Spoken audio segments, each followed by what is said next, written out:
नमस्कार दोस्तों, आज हम जानेंगे छत्तीसगढ़ बोर्ड कक्षा 7वीं सामाजिक विज्ञान इतिहास खंड के अध्याय 5 सल्तनत कालीन जनजीवन के बारे में। इतिहास में 1206 से 1526 तक के कालखंड को सल्तनत काल के नाम से जाना जाता है। 1206 अर्थात कुतुबुद्दीन से लेकर 1526 पानीपत का प्रथम युद्ध, जिसमें बाबर विजयी होकर भारत में मुगल साम्राज्य की स्थापना की। सल्तनत काल में भारत में मध्य एशिया, जिसमें आज के ईरान, इराक आदि देश आते हैं, इन देशों के लोग भारत में आए और अपनी सभ्यता, संस्कृति, कला, विज्ञान, धर्म से यहाँ के लोगों को अवगत कराया। साथ ही यहाँ के गणित, योग, आयुर्वेद, खगोल शास्त्र, विज्ञान, कला का परिचय मध्य एशियाई देशों से करवाया।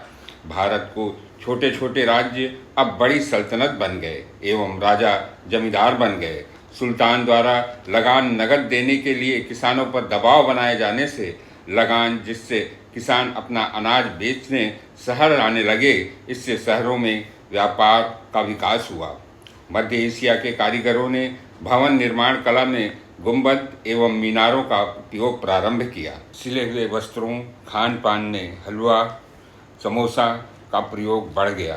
शेख निजामुद्दीन औलिया, अमीर खुसरो सूफी मत को जन जन तक पहुँचाए।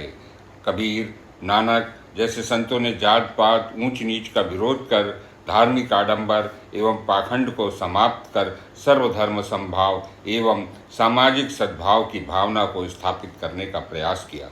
दोस्तों, आइए अब आपके अभ्यास प्रश्नों को हल कर लेते हैं। रिक्त स्थानों की पूर्ति कीजिए।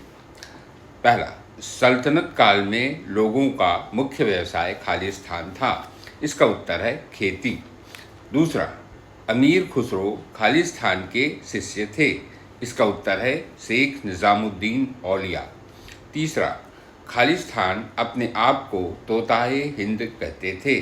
इसका उत्तर है अमीर खुसरो। चौथा, सल्तनत के स्थापित होने से पुराने राजा सुल्तान के अधीन खालिस्तान बनकर रहने लगे। इसका उत्तर है जमींदार। पांचवा, गिनती में शून्य का उपयोग खालिस्तान के विद्वानों की देन है। इसका उत्तर है भारतीय विद्वानों की। प्रश्न 2, उत्तर लिखिए। पहला, दिल्ली सल्तनत काल में कहाँ कहाँ से लोग भारत में आकर बसने लगे। इसका उत्तर है दिल्ली सल्तनत काल में ईरान, इराक, तुर्किस्तान, समरकंद और बुखारा जैसे इलाकों से लोग आकर भारत में बसने लगे। दूसरा, सल्तनत काल में सबसे शक्तिशाली कौन होता था। उत्तर है सल्तनत काल में सबसे शक्तिशाली सुल्तान होता था।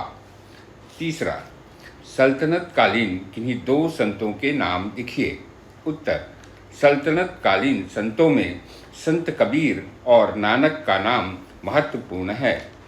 चौथा, सल्तनत काल में बड़े अधिकारी और सेनापति को क्या कहा जाता था। उत्तर है सल्तनत काल में बड़े अधिकारी और सेनापति को अमीर कहा जाता था। पांचवा, दिल्ली सल्तनत की स्थापना से गांव के लोगों के जीवन में क्या बदलाव आया। उत्तर, अक्सर सुल्तान किसानों को लगान नगद देने के लिए मजबूर करते थे। इस कारण किसान अपना अनाज बेचने के लिए शहर जाते थे, जिससे किसानों का शहरों में आना जाना बढ़ गया और किसानों का भी शहरों से परिचय प्रारंभ हुआ। छठवां, तुर्कों के आगमन से भवन निर्माण कला के क्षेत्र में क्या परिवर्तन हुआ। उत्तर, तुर्कों के आगमन से भवन निर्माण में जुड़ाई के लिए चूना, गारे का प्रयोग, मीनार, गुंबद एवं मेहराब का निर्माण को महत्व दिया जाने लगा। सातवां, तुर्कों ने भारत से क्या क्या सीखा। उत्तर, तुर्कों ने भारत से गणित, खगोल शास्त्र, आयुर्वेद और योग सीखा और उन्होंने इसका प्रचार प्रसार अपने देश में किया। आठवां, तुर्कों ने हमारे सामाजिक जीवन को कैसे प्रभावित किया। इसका उत्तर है भारत के कई लोगों ने परिस्थितिवश इस्लाम धर्म स्वीकार किया। इस्लाम में एक ईश्वरवाद को प्रमुखता दी गई है। जात पात, ऊंच नीच की भावना के लिए जगह नहीं है। इन सब बातों का प्रभाव सामाजिक जीवन पर पड़ा। इसके साथ ही तुर्कों के पहनावे से प्रभावित होकर सिले हुए कपड़ों जैसे पैजामा, कुर्ता, सलवार, कमीज आदि का प्रयोग भी समाज में होने लगा। 9वां, संतों के मेल मिलाप से किस नई विचारधारा को जन्म मिला? उत्तर, संतों के मेल मिलाप से इस्लाम व हिंदू विचारों का आदान प्रदान और मेल मिलाप हुआ। इस्लाम के एकेश्वरवाद का प्रभाव हिंदू संतों पर पड़ा तो योग और गीता का प्रभाव इस्लामी संतों पर पड़ा। सभी संतों ने ईश्वर के प्रति सच्चे प्रेम और मानवता के मूल्यों को बढ़ावा देते हुए सर्वधर्म समभाव, सामाजिक सद्भावना की बात की।